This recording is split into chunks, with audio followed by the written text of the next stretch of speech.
इस्लामाबाद के education board के office की भीड़ भरी हॉल में उमैर खड़ा था और उसके हाथ ठंडे हो गए थे। बाहर तेज़ बारिश हो रही थी और अंदर लोग डॉक्यूमेंट्स के लिए लाइन में थे। उमैर का दिल ज़ोर ज़ोर से धड़क रहा था क्योंकि आज वो अपने माइग्रेशन पेपर्स के लिए इक्विवेलेंस सर्टिफिकेट चेक करवाने आया था। उसने सोचा था कि ये सिर्फ एक पेपर है, मगर ये उसकी पूरी ज़िंदगी और बीवी के साथ उसके रिश्ते को बदल सकता था। फाइल को टाइटली पकड़े हुए वो काउंटर की तरफ बढ़ा। हेलो दोस्तों, सबसे पहले मैं आपसे रिक्वेस्ट करना चाहती हूँ कि वीडियो देखने के बाद सब्सक्राइब ज़रूर कर लीजिएगा। मैं इन वीडियोस को बनाने में बहुत मेहनत करती हूँ और इसी से अपना खर्चा चलाती हूँ। जो भी सब्सक्राइब करेगा, मैं दुआ करती हूँ कि उसकी ज़िंदगी बहुत अच्छी, अमीर और खुशहाल हो। प्लीज़ प्लीज़ सब्सक्राइब ज़रूर कर लीजिएगा। नदिया और उमैर की ये कहानी माइग्रेशन के सपनों, डॉक्यूमेंट्स की परेशानियों और दूरी के खौफ की है। नदिया 31 साल की थी और उसका शौहर उमैर 36 साल का। दोनों इस्लामाबाद के एक छोटे से मोहल्ले में रहते थे जहां रोज़ की ज़िंदगी चल रही थी, मगर अंदर ही अंदर एक प्रेशर बढ़ रहा था। उमैर हमेशा फॉरेन सेटलमेंट के बारे में सोचता रहता था। कहता था कि यहाँ पाकिस्तान में महंगाई बढ़ रही है और अपॉर्चुनिटीज़ कम हैं। कनाडा या ऑस्ट्रेलिया जा कर बेटर लाइफ बनानी है। नादिया सुनती तो चुप हो जाती। उसे अपनी अधूरी तालीम का बहुत शर्म महसूस होता था और इंग्लिश से डर लगता था। उनकी शादी को 10 साल हो चुके थे। शुरुआत में सब कुछ प्यार भरा था। उमैर जॉब करके घर आता और नादिया खाना बनाती। दोनों साथ में चाय पीते और बातें करते। फिर धीरे धीरे उमैर के ज़हन में माइग्रेशन का ख्याल आने लगा। वो रात को लैपटॉप खोलकर वेबसाइट्स देखता और कहता, नादिया, अगर हम दोनों के पेपर्स रेडी हुए तो वीज़ा लग सकता है। बच्चों के फ्यूचर के लिए यह बेहतर है। नादिया मुस्कुराती मगर अंदर से परेशान होती। उसने मैट्रिक और इंटर तक पढ़ा था, लेकिन बीए कंप्लीट नहीं किया था क्योंकि फैमिली के मसले आ गए थे। शादी के बाद तो पढ़ाई बिल्कुल छोड़ दी। अब वो सोचती कि अब्रॉड जाकर वो क्या करेगी। इंटरव्यू में इंग्लिश में क्या बोलेगी, लोग उसे कम पर ही लिखी समझाएंगे। इस शर्म की वजह से वो हर कदम पर पीछे हट जाती थी। उमैर को लगता था कि नादिया सिर्फ डर रही है, इसलिए वो उसे रीअश्योर करता, मगर उसने अपने प्लान में यह बात छुपाई थी कि बीवी की तालीम को डॉक्यूमेंट्स में पूरा ना बताए। वीज़ा पॉइंट्स के लिए ये छुपाना ज़रूरी था, वरना प्लान रुक सकता था। वो सोचता था कि मैं सब संभाल लूँगा, लेकिन नादिया को ये पता नहीं था। वो खुद को तैयार करने की कोशिश कर रही थी ताकि उमैर का सपना पूरा हो और वो बर्डन ना बने। रात को जब उमैर सो जाता तो वो चुपके से बुक्स निकालती और ऑनलाइन पढ़ती।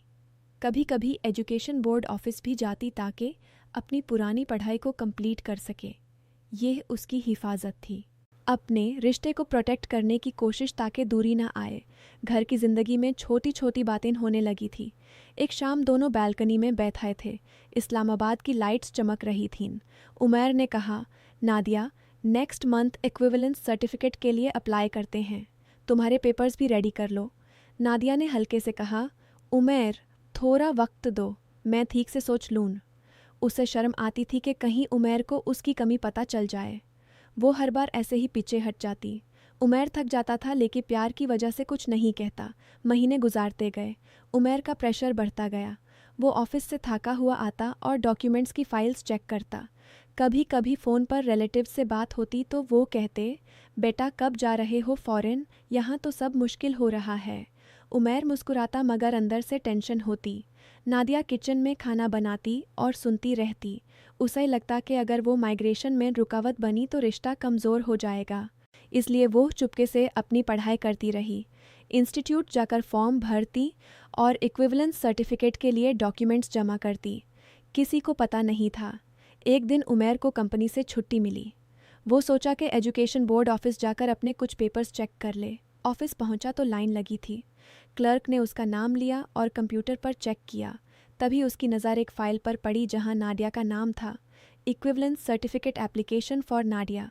क्लर्क ने कहा, सर, आपकी बीवी ने कुछ महीने पहले ही अप्लाई किया था। उनकी इंटर और बीए के पेपर्स प्रोसेस हो रहे हैं।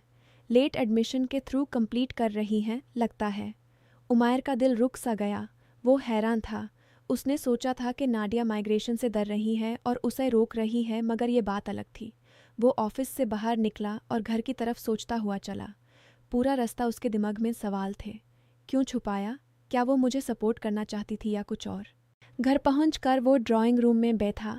नाडिया किचन से आई और उसे देखा तो हैरान हुई। आज इतनी जल्दी? सब ठीक तो है ना? उसने पूछा। उमैर ने उसके पास बैठाया और हल्के से कहा, नादिया, मैं आज बोर्ड ऑफिस गया था। तुम्हारी इक्विवेलेंस सर्टिफिकेट की एप्लीकेशन देखी। क्यों छुपाया मुझसे? नादिया का चेहरा सेफ्ट पड़ गया। उसकी आंखों में आंसू आ गए। वो नीचे देखती रही और बोली, उमैर, मैं तुमसे ये बात इसलिए छुपाए क्योंकि मुझे शर्म आती थी। मेरी पढ़ाई अधूरी थी। मैं सोचती थी कि अगर तुम अब्रॉड चले गए तो मैं क्या करूँगी। इंग्लिश भी ठीक से नहीं आती। मैं तुम्हारे लिए रुकावट नहीं बनना चाहती थी, इसलिए चुपके से कंप्लीट कर रही थी ताकि मैं भी साथ रह सकूं। यह तुम्हारा प्लान रोकने के लिए नहीं था, सिर्फ अपनी कमी छुपाने के लिए था। दूर रहने का खौफ मुझे भी था। उमैर ने उसका हाथ पकड़ा और खामोश रहा। फिर धीरे से बोला, मुझे माफ़ कर दो नादिया। मैंने कभी नहीं समझा कि तुम कितनी परेशान थी। मैं सोचता था कि तुम सिर्फ डर रही हो, लेकिन तुम तो हमारे रिश्ते की हिफाजत कर रही थी। अपनी शर्म को छुपाकर मुझे सपोर्ट कर रही थी। ये बहुत बड़ी बात है। दोनों कुछ देर चुप रहे। सिर्फ बारिश की आवाज़ आ रही थी बाहर से। नादिया ने आंसू पोंछते हुए कहा, उमैर, मैंने सोचा था कि अगर तुम्हें पता चला तो तुम परेशान हो जाओगे। मैं चाहती थी कि हम साथ रहें, दूरी ना आए। डॉक्यूमेंट्स और माइग्रेशन का प्रेशर मुझे अंदर ही खा रहा था। उमैर ने उसे गले लगाया और बोला, अब से हम साथ ही सब करेंगे। मैं तुम्हारी पढ़ाई में मदद करूँगा। इंग्लिश क्लासेस हम दोनों मिल कर लेंगे। माइग्रेशन का प्लान जल्दी का नहीं, जब तुम पूरी तरह रेडी हो तब। मैं तुम्हारा साथ चलने वाला हूँ, सिर्फ सपने पूरे करने वाला नहीं। उस रात दोनों ने बहुत देर तक बातें की। उमैर ने अपने माइग्रेशन के जल्दी वाले पेपर साइड पर रख दिए। वो कहता था कि अब कोई जल्दी नहीं। अगले दिन से वो नादिया के साथ एजुकेशन बोर्ड ऑफिस जेन लगा जब ज़रूरत पड़ी। दोनों मिलकर डॉक्यूमेंट्स कंप्लीट करते। घर पर शाम को चाय पीते हुए इंग्लिश प्रैक्टिस करते। नादिया अब पहले से खुलकर बात करती थी। उसकी शर्म अब कम होने लगी थी क्योंकि उमैर ने उसे जज नहीं किया था। दिनों गुजारते गए। इस्लामाबाद के बिजी रोड्स पर दोनों कभी कभी साथ घूमते। उमैर का जॉब अभी भी वही था, मगर अब वो इम्पेशेंट नहीं था। वो कहता, नादिया, अगर यहाँ ही बेहतर लाइफ बना लें तो भी ठीक है। तुम्हारे साथ होने से ही सब अच्छा है। नादिया मुस्कुराती और कहती, तुमने मुझे इतनी हिम्मत दी है। उनके बीच का रिश्ता अब ज़्यादा मजबूत हो गया था। माइग्रेशन का प्रेशर अब दूरी का सबब नहीं रहा था, बल्कि साथ मिलकर फेस करने वाली चीज़ बन गया था। कभी कभी रात को दोनों बेड पर लेट कर बातें करते। उमैर अपने पुराने दिन याद करता जब उन्होंने शादी की थी। नादिया हंस कर कहती, तब तो सब सिंपल था। अब डॉक्यूमेंट्स अभी भी थे, मगर अब उनका मतलब बदल गया था। इक्विवेलेंस सर्टिफिकेट आने वाला था और नादिया की पढ़ाई भी पूरी होने वाली थी। दोनों मिलकर नए प्लान बनाते। कोई बड़ा ड्रामा नहीं, सिर्फ छोटी छोटी खुशियाँ। एक शाम फिर बैल्कनी में बैठे थे। बारिश रुक चुकी थी और हवा ठंडी थी। उमैर ने नादिया का हाथ पकड़ा और बोला, तुमने जो किया वो देखकर मैं और प्यार करने लगा हूँ। अब हम साथ चैलेंज, चाहे यहाँ रहें या कहीं और। नादिया ने सर झुकाया और हल्के से मुस्कुराई। उसे लग रहा था कि उसकी हिफाजत हो रही है। शर्म अब एक गहरी समझ में बदल चुकी थी। ऐसे ही उनकी ज़िंदगी आगे बढ़ रही थी।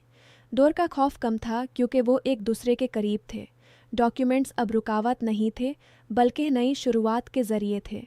उमैर और नादिया का रिश्ता अब सिर्फ प्यार का नहीं था, समझने और साथ निभाने का था। छोटी सी बातें, छोटी सी मदद और बहुत बड़ा प्यार उनके साथ था। ज़िंदगी के हर प्रेशर को वो अब मिलकर फेस कर रहे थे।